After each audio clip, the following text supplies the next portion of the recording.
Добрый день, дорогие друзья! Приветствую вас на канале Long Swim. Тем, кто смотрит это видео первый раз, пожалуйста, устраивайтесь поудобнее. Всем желаю хорошего дня, прекрасного настроения. Подписывайтесь на наш канал, ставьте лайки, пишите комментарии. Тема сегодняшнего видео – цель на день – просыпаться уверенной в себе, засыпать довольной собой.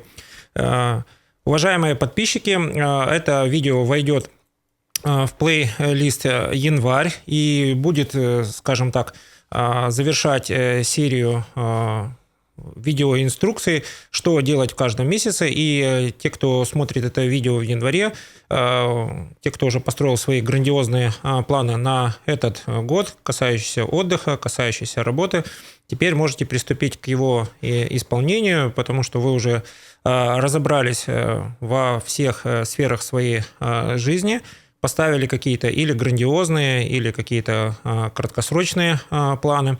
Планы на день, они предусматривают как бы очень простую реализацию того, что намечено на этот день.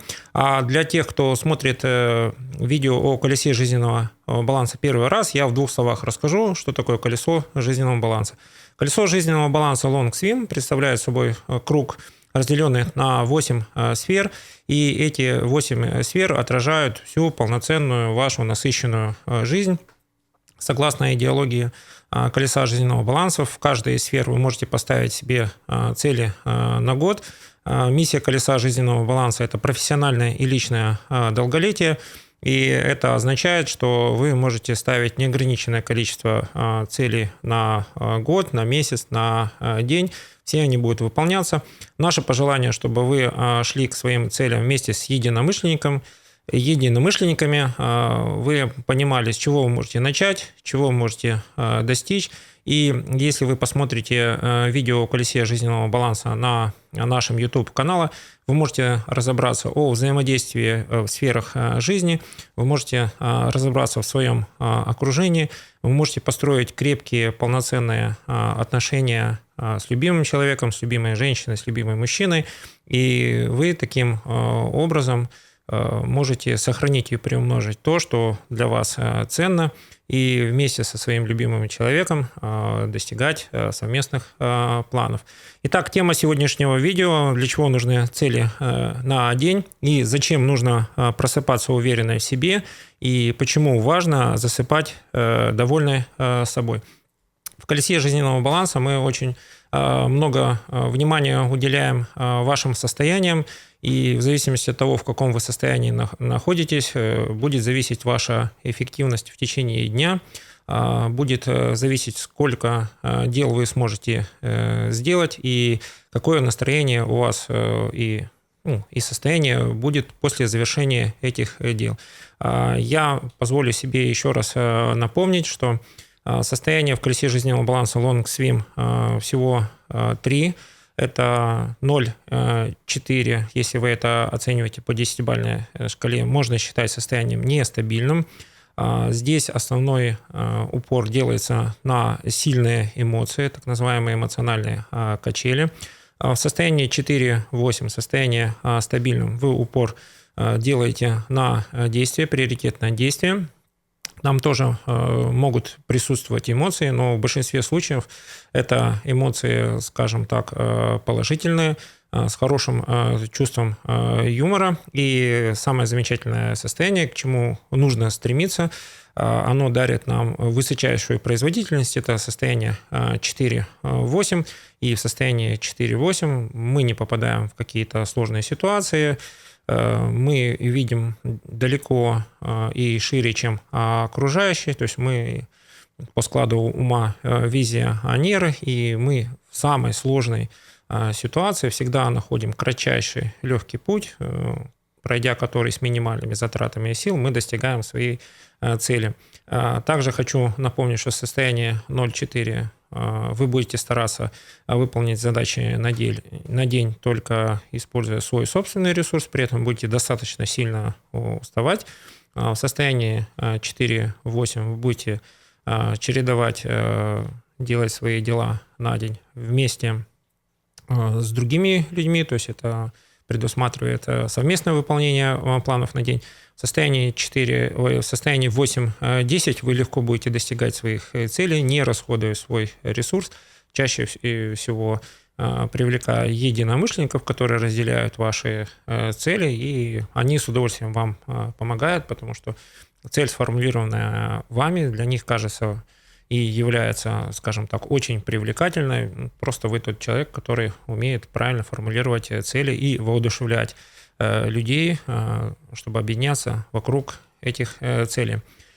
Теперь переговорим о состояниях. Каждое утро, когда мы просыпаемся, кто просыпается в 6, кто просыпается в 7, обязательно напишите в комментариях, во сколько вы просыпаетесь, что для вас удобно в утреннем просыпании, вот в то время, какое настроение у вас утром преобладает, делитесь своей историей успеха.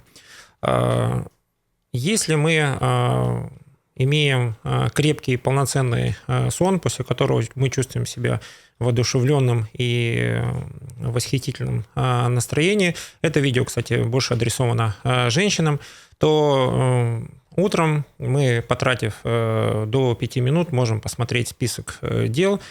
Чем отличается список дел от наших планов и намерений? Список дел – это то, что у вас написано на бумаге. Все остальное является вашими желаниями и намерениями. Этому можете посвящать как бы отдельный лист, отдельную страницу своего дневника. Пользоваться ежедневником и еженедельником рекомендуем очень настоятельно, регулярно, очень хорошо помогает структурировать дела и позволяет успевать в 1,5-2 раза больше дел, если бы вы этим дневником не пользовались. Утром, когда вы встаете, вы фиксируете свое настроение. Это настроение дает понимание того, что утром вам еще никто настроение не испортил, и вы в таком настроении начинаете приступать к решению каких-то своих грандиозных или повседневных задач. Почему важно находиться в хорошем состоянии? Потому что утром самое главное состояние, которое вы должны настроить себя или словить у себя, это уверенность в себе. Уверенность в себе дает нам понимание того, что все дела, намеченные на этот день, они являются правильными. И мы уже в своем видео рассказывали, что те дела, которые вы выполняете с любовью, или те дела, которые вам нравятся, они, наоборот, вас бодрят, наполняют энергией. Те дела, которые вы делаете через силу, они вас очень сильно истощают физически, эмоционально. Вы через некоторое время, ввиду накопившейся усталости, ловите состояние эмоционального выгорания, с последствиями которого нам необходимо или бороться путем ежемесячного или ежеквартального отдыха. Не забываем о том, что самым лучшим критерием, тестером на эмоциональное выгорание является ваше хобби.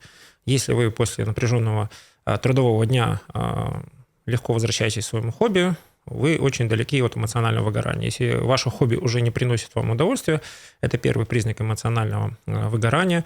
Будьте добры, обращайтесь к специалистам, решайте ситуацию эмоционального выгорания в самом начальном этапе. Итак, вечером в 18:00 или в 19:00, кстати, напишите, во сколько у вас заканчивается обычно рабочий день, вы уже выполнили все намеченные задачи.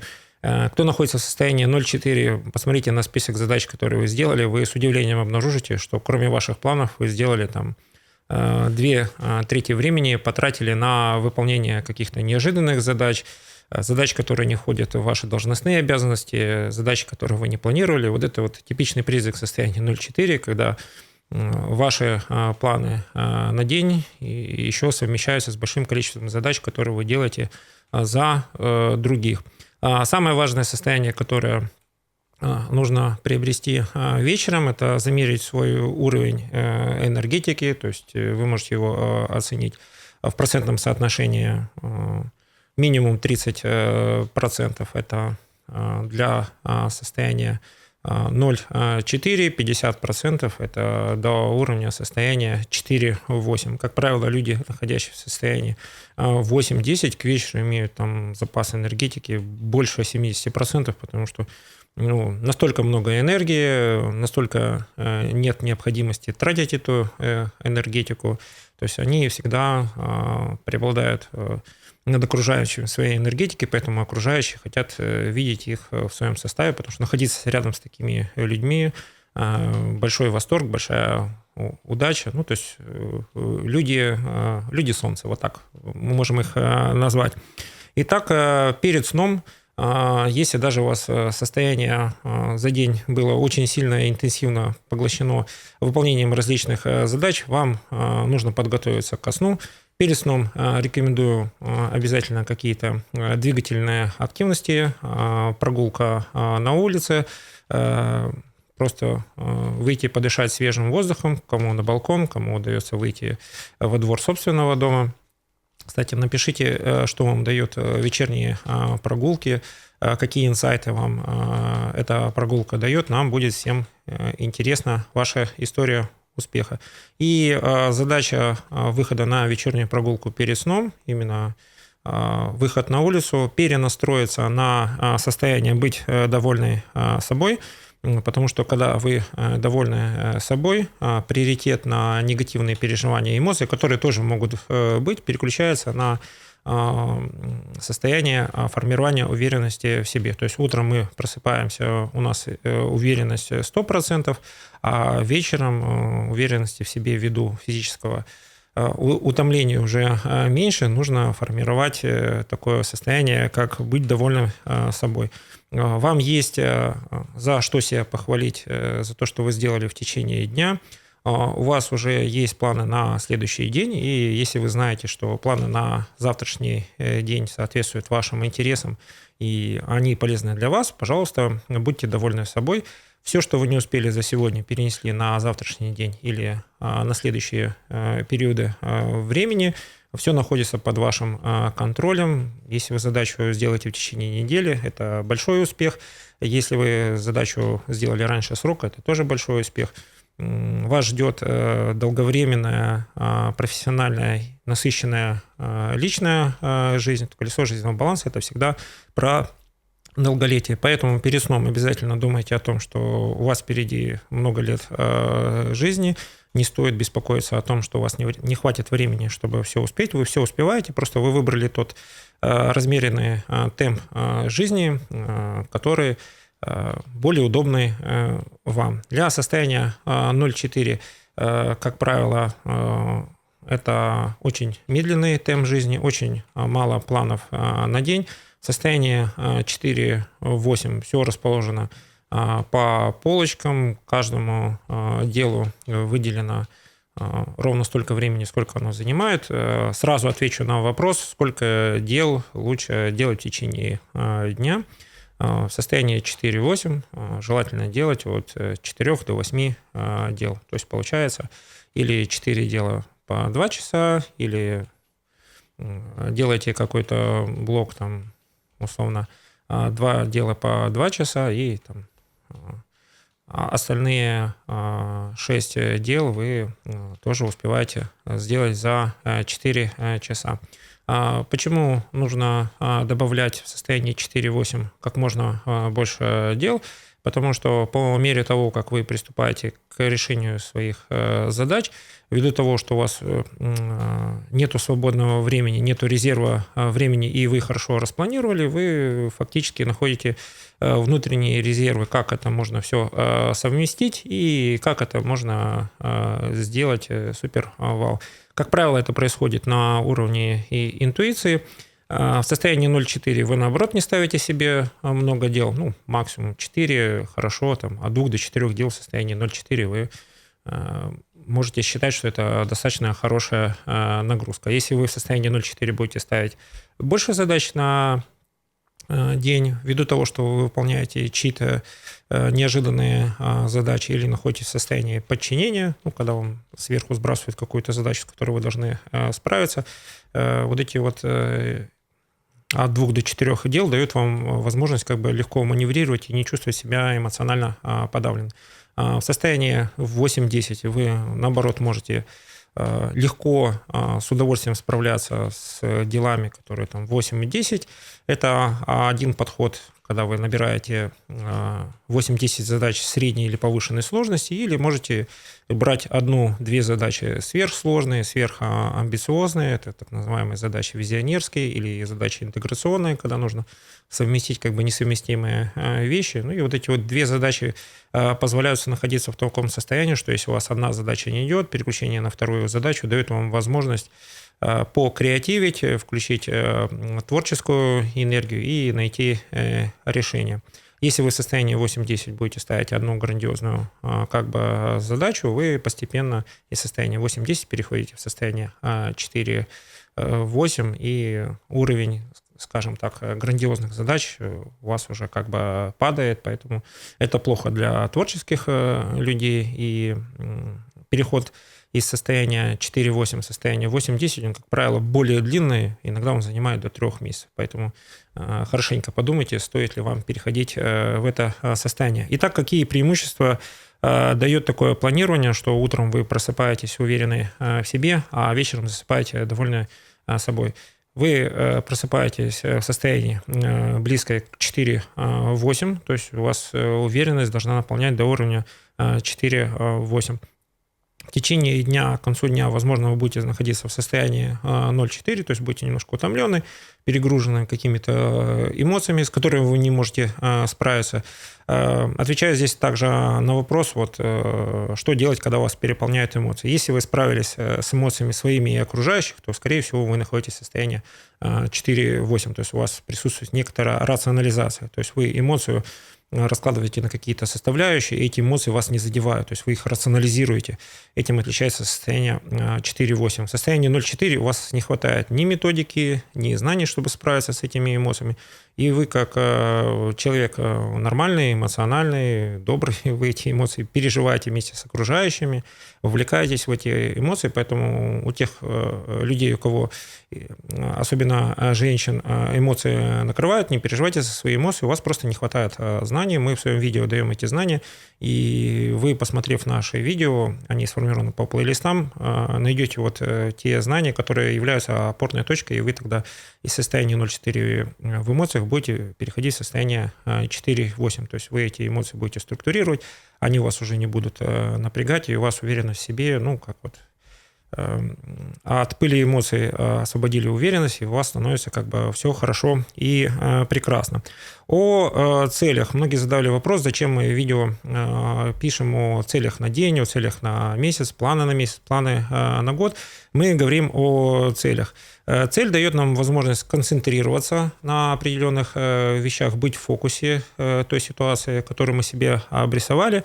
И есть такое очень простое изречение: цель имеешь, путь найдешь. То есть как только вы поставили себе какую-то цель, ваша интуиция включается в работу, и вы уже подсознательно ищете решение своей ситуации.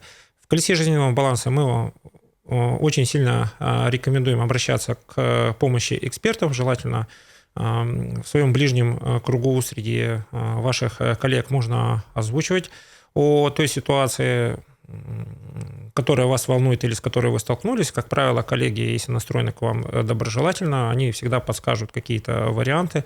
Это могут быть инсайты, а иногда может быть как бы детальное понимание того, как это нужно делать. Не забываем о том, что если вы обладаете очень высокой квалификацией и вы являетесь экспертом своего дела, ну, условно, это кандидат наук, доктор наук, пожалуйста, рассматривайте вопросы наставничества. Наставничество имеет два плюса. Оно помогает структурировать ваши знания.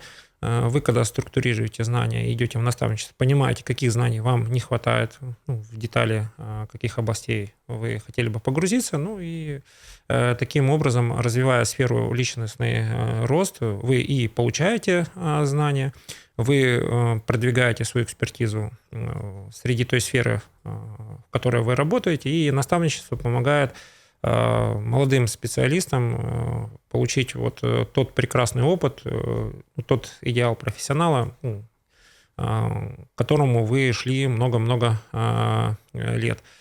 Зачем нужно ставить цели на день? Потому что в состоянии 0,4 вы не выстраиваете свои рутинные задачи как пошаговое действие, идти к своим планам. В состоянии 4,8 вы уже начинаете понимать, что все-таки за день нужно делать что-то, что приближает вас к мечте. В состоянии 8-10 вы уже обладаете большим ресурсом единомышленников, и вы можете для решения каких-то очень сложных задач там, в отрасли или на международном уровне предложить какую-то идею, вариант реализации. Вот люди состояния 8-10, они вот способны конкурировать на внешнем рынке. И следующий вопрос, который нам задали по электронной почте, в ситуации, когда необходимо выжить, то есть в условиях жесткой конкуренции, какие инструментарии подойдут.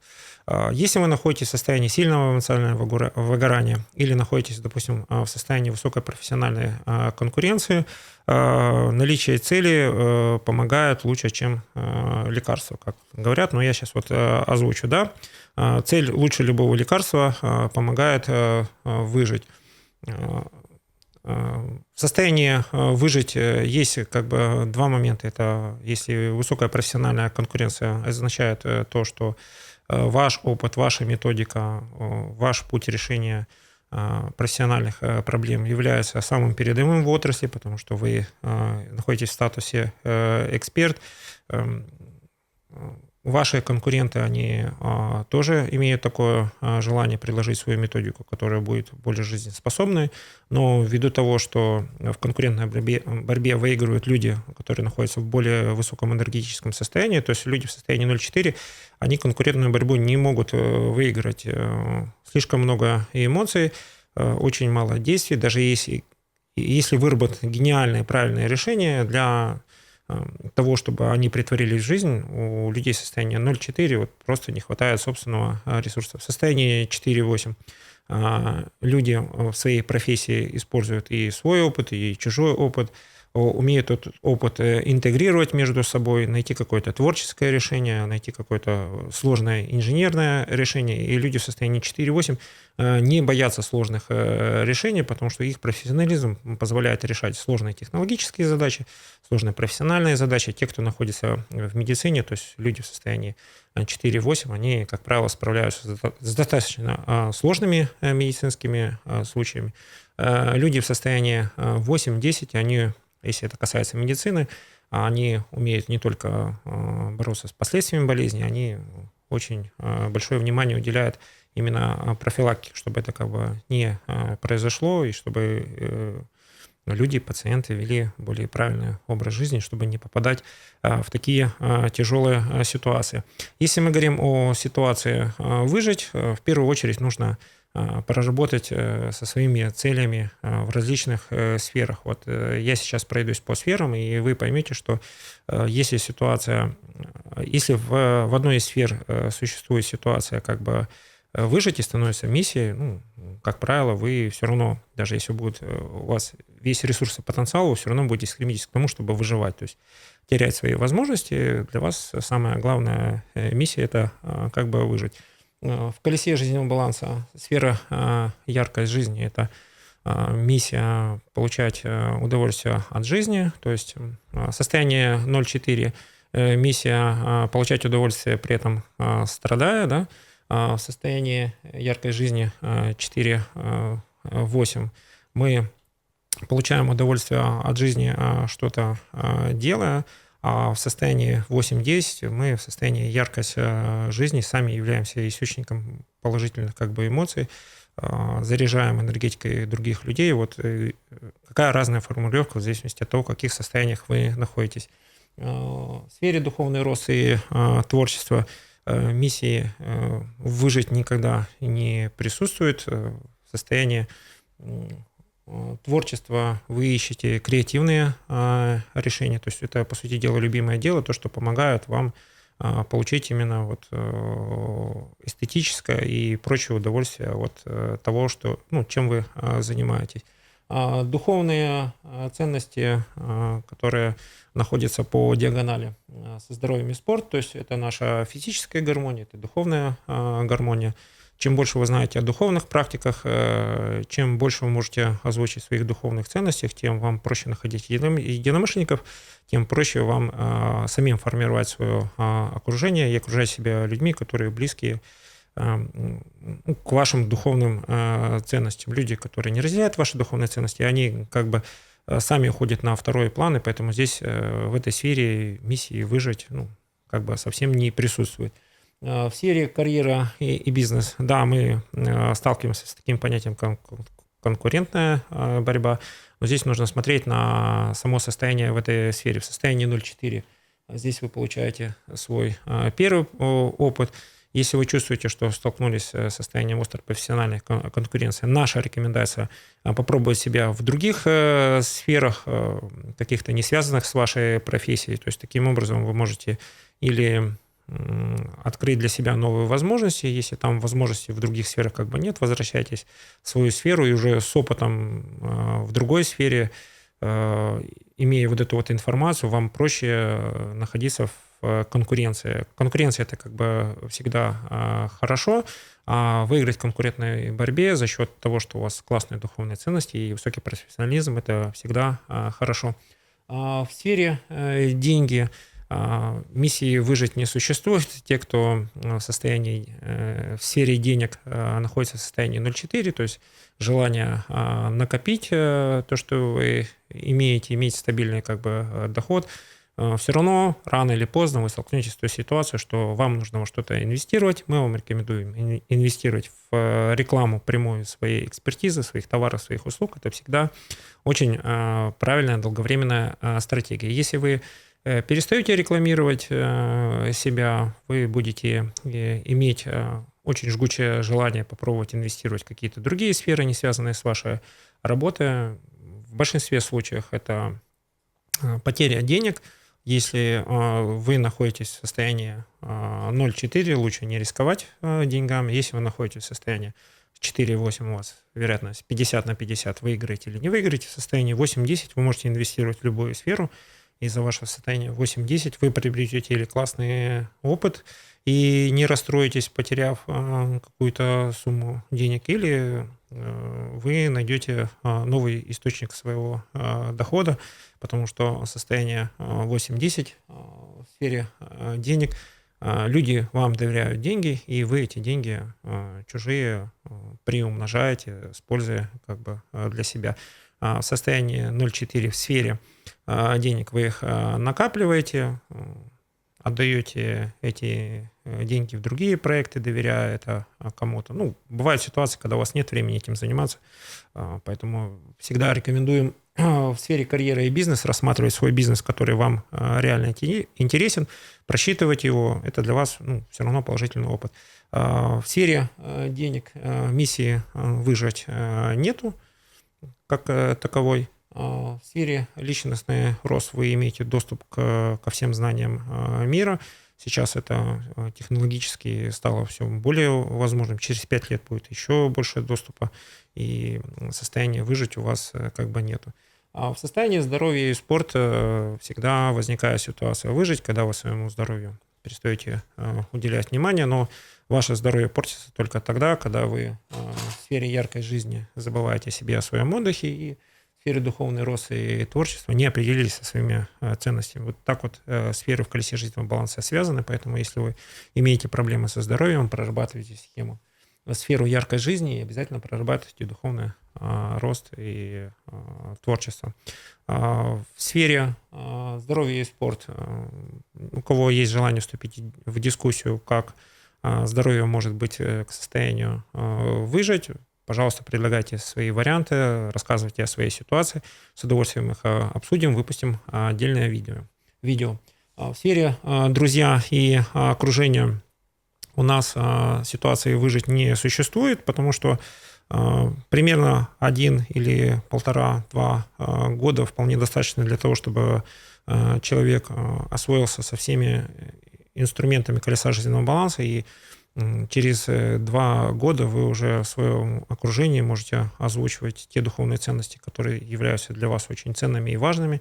На основе этих духовных ценностей вы формируете принципы общения со своим окружением, и у вас обязательно появляются новые единомышленники, которые вот эту вот сферу друзья окружения не утяжеляют, а наоборот делают ее свободной, легкой. То есть для женщины обязательно рекомендую иметь свое женское сообщество, которое будет эмоционально поддерживать вас в любых ситуациях, где собираются люди, которые ваши единомышленники. Чаще всего это подруги по детству, новые люди эмоционально зрелые, люди, у которых можно чему-то поучиться, и люди, которые находятся в состоянии 8-10. Вот это вот основные критерии. В сфере отношения и семья бывают разные периоды. Тем, кто имеет 1 брак или 2 брака, или выходит из одних отношений, заходит в другие, я рекомендую проработать свое колесо жизненного баланса. И когда вы проработаете свое колесо жизненного баланса, вы поймете, что в вашей жизни вот всего лишь из 8 сфер 1 сфера отношения семья пострадала, и за счет того, что вы имеете как бы 1 сферу, а остальные более-менее гармоничные, вам будет достаточно небольшого промежутка времени. Для кого-то промежуток времени будет длиться 1 год или 2, для того, чтобы понять, для чего вам нужен близкий человек, а может вам стоит вернуться к предыдущим отношениям, только вы уже в эти отношения зайдете как уже новый, более зрелый человек с озвученными ожиданиями и пониманием того, что у вас в отношениях присутствует баланс дать, взять. То есть вы в отношения вкладываете, и эти отношения чем-то вас вдохновляют, чем-то вас стимулируют. Итак, подводим итоги сегодняшнего видео. Тема сегодняшнего видео следующая. Цель на день – просыпаться уверенной в себе, засыпать довольной собой. Если мы будем в задачах на день еще ставить цели по состояниям, это дает нам утром рывок, когда вы понимаете, что все цели, которые на день вы поставлены, вы делаете с уверенностью. Вечером, если день даже, может, сложился неудачно, и такое в жизни бывает, вы возвращаетесь к состоянию, когда вы довольны собой. И, пожалуйста, те, кто смотрит это видео, напишите, какие критерии по уровню быть довольны собой вы ставите. То есть это может быть 5 критериев, 10 критериев. Обязательно напишите в комментариях, по каким параметрам вы себя оцениваете вечером и какую мотивацию вы себе говорите утром. Всем, кто смотрел это видео, всем желаю хорошего дня, прекрасного настроения. Обязательно подписывайтесь на наш канал, пересылайте это видео всем своим друзьям и знакомым. Просто нажимайте кнопку «Поделиться», нажимайте колокольчик, не забываем про лайки. Всем желаю хорошего дня, прекрасного настроения. У вас все получится. Я в вас верю.